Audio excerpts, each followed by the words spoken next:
Anda masih bersama kami di Kompas Siang, Saudara. Ketua Dewan Penasihat Partai Golkar Luhut Binsar Panjaitan membuat video pendek yang membela Ketua Umum Partai Golkar Erlangga Hartarto usai muncul wacana musyawarah nasional luar biasa atau Munaslup Partai Golkar. Luhut mengaku kaget atas bergulirnya wacana Munaslup Partai Golkar. Padahal musyawarah nasional akan digelar Desember 2024 nanti.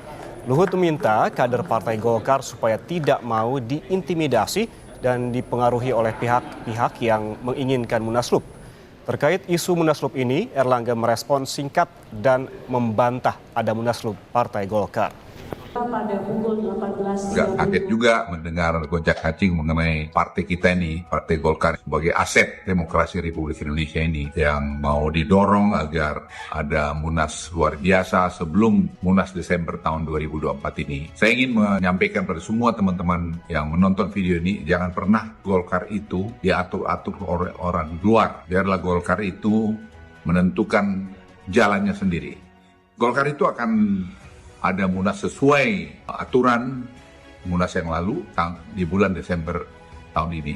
Ya, kita semua harus kompak di Golkar ini, jangan pernah kita mau diintimidasi atau dipengaruhi oleh siapapun dari luar untuk tujuan-tujuan pribadi atau tujuan-tujuan lain yang membuat Golkar itu jadi tidak solid.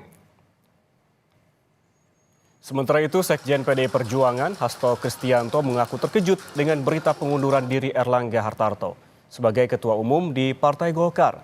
Menurut Hasto, Erlangga adalah sosok komunikator yang baik dalam membangun kerjasama politik antar partai.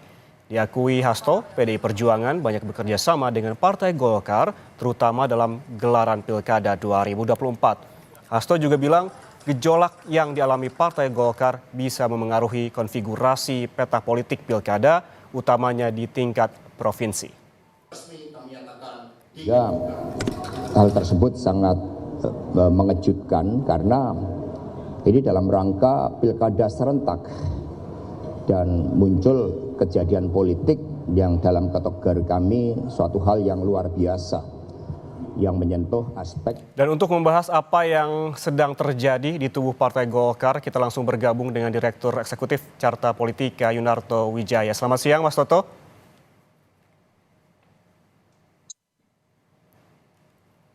Selamat siang. Mas Toto, ini sedang jadi perbincangan hangat terkait dengan mundurnya Erlangga Hartarto. Pandangan Anda saat ini seperti apa ataupun apa yang terjadi sebetulnya dengan Golkar? Ya, memang ini mengejutkan ya, karena kalau kita lihat dalam beberapa waktu terakhir sebetulnya dukungan kepada Erlangga masih sangat kuat dari ormas pendiri Golkar, dari Kino Golkar, bahkan ada yang mengatakan bahwa mungkin saja akan terjadi aklamasi apabila Munas tetap diadakan bulan Desember.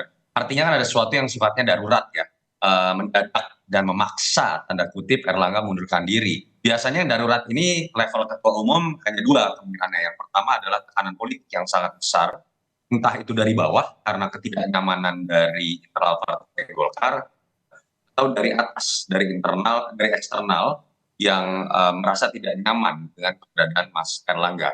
Yang kedua biasanya terkait dengan kasus hukum. Kasus hukum ini juga cabangnya ada dua. Bisa memang karena penegakan hukum yang wajar sifatnya. Kalau memang itu yang terjadi, kita harus dukung mundurnya Erlangga Hartarto sebagai kebesaran sikap seorang ketua umum. Tapi bisa juga kalau terjadinya ternyata karena adalah politisasi hukum, nah ini yang berbahaya. Artinya kalau betul itu yang terjadi, ini berpotensi menjadi budaya politik baru dalam sistem kepartaian kita ketika pengambilan keputusan strategis termasuk pergantian pimpinan partai akan dipengaruhi oleh adanya permainan instrumen hukum yang sifatnya politik. Moga-moga itu tidak, tapi dugaan-dugaannya kira-kira seperti itu. Ya, kalau menurut Anda kemungkinan ada tekanan politik baik dari atas maupun internal, kemudian ini apakah juga Anda menciumnya ada hubungannya dengan pilkada? Mas Toto? Bahwa salah satunya terkait dengan pilkada, iya. Tetapi apakah ini hanya dikarenakan pilkada, saya meyakini tidak. Kenapa? Isu mengenai Munaslup ini kan sudah muncul dari tahun lalu kemudian beberapa bulan lalu. Jadi menurut saya ini tidak terkait hanya dalam konteks pilkada ya. Walaupun kita tahu ada perbedaan yang mendasar di beberapa pilgub, terutama antara dua partai terbesar KIM, antara Gerindra dengan Golkar, ada di Jabar, DKI, dan Banten. Tapi saya meyakini itu bukan variabel utama, lebih kepada ketidaknyamanan pihak tertentu terhadap keberadaan Erlangga atau pilihan lain adalah kasus hukum.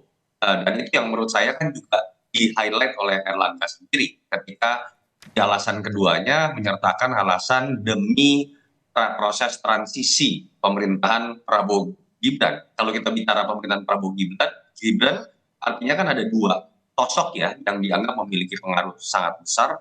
Yang pertama adalah Jokowi, presiden yang masih eksis. Yang kedua adalah Pak Prabowo sebagai presiden. Namun salah satunya terkait dengan pilkada, walaupun memang seperti yang diungkapkan oleh Erlangga ataupun Anda juga menyebutkan tadi, kemungkinan juga ada tekanan dan juga ketidaknyamanan. Namun kita kembali ke terkait dengan pilkada, apakah dengan mundurnya Erlangga Hartarto ini mengubah peta koalisi Indonesia Maju dan juga pilkada Jakarta dan juga Jawa Barat, Mas Soto?